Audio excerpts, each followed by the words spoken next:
მოგესალმებით. დღეს პატარა სასწავლო გაკვეთილებით გვექნება ძალიან პატარა ვიდეოთი. დღეს გასწავლით ტაროს პირველ ორ არკანს. რა თქმა უნდა, ტარო იყოფა მაღალ და დაბალ არკანებად. ანუ უმაღლესი არკანები არის და არის დაბალი არკანები, რომლებიც უფრო მეტად სიტუაციურია. უმაღლესი არკანები უფრო ბუნებრივ ბუნებასთან დაკავშირებული და ბუნებრივ სიტუაციებსა და რაღაც დეტალებს უფრო ასახავს. მაგალითად, პირველი განვიხილოთ, ეს არის სულელი.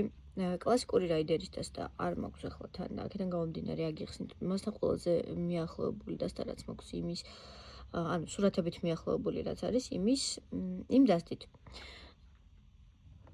განმარტება იგივეა. სულელი.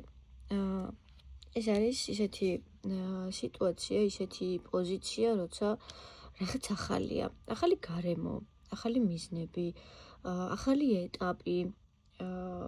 სულელი ზოგადად ისეთი პოზიცია, შეიძლება გახდეს ნებისმიერი სხვა არკანი, მაგალითად, მაგი, ქურუმი ქალი. სულელი ნებისმიერი რამ შეიძლება გახდეს, ნებისმიერი პროფესიის ადამიანი, მაგალითად, ან კარგ სიტუაციაში ჩავარდეს, ცუდ სიტუაციაში ჩავარდეს.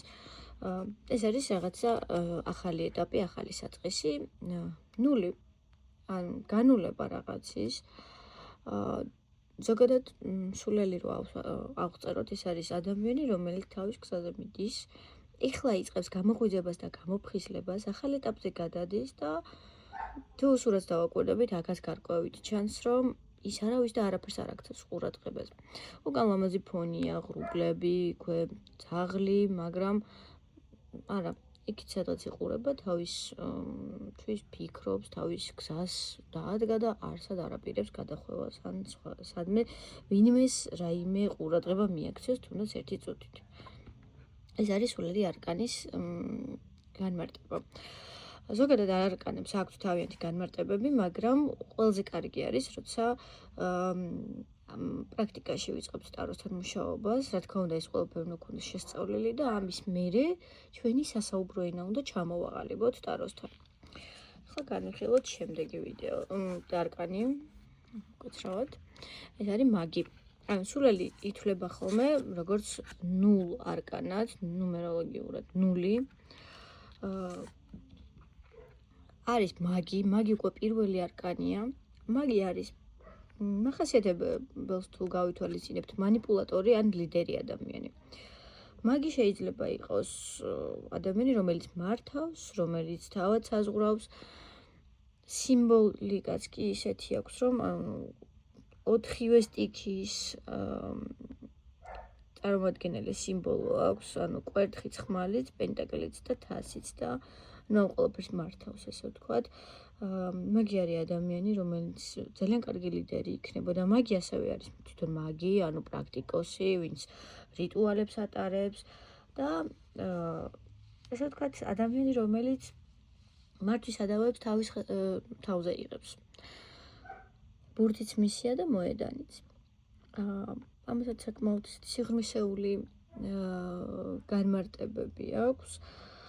ძალიან კარგი არის ჩემი აზრით, თუ დავუშვათ გსურთ, რომ არკანები უფრო ზუსტად შეისწავლოთ, თქვენისეული განმარტება მიანიჭოთ და ისე მიიღოთ, რომ საკუთარი საუბრო ენა ჩამოყალიბოთ მასთან. თითოეულ არკანთან მედიტაცია. მაგალითად, ერთ დღესთან ერთი არკანით, მეორე დღესთან მეორე არკანით.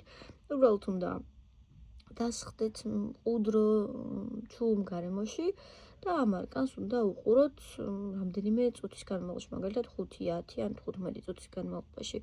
მაშინ დაიწყებთ აღმოჩენას ისეთი დეტალებისას, რასაც მანამდე არ აკვირდებოდით და მაშინ მიაგნებთ და აღმოაჩენთ იმ განმარტებას, რასაც ნიშნავს ეს არკანი თქვენთვის. იმედი მაქვს მოგეწონათ ვიდეო. არ დაგავიწყდეთ ჩემი YouTube არხის გამოწერა. თუ გსურთ ასეთი ვიდეოები დამიკომენტარეთ, იმიტომ რომ ამის მიხედვით ვსაზღვრავ ხოლმე ზოგადად ჩემს კონტენტს. და ვინც ამ ვიდეოს ნახავთ სოციალურ ქსელებში, TikTok-ში, იქაც უბრალოდ გამომიწერეთ, დამაფოლოვეთ, მოიწონეთ ვიდეო და იაქტიურეთ, დაწერეთ, გსურთ თუ არა, რომ გავაგზავნო ასეთი ტიპის ვიდეოების ჩაწერა. დროებით.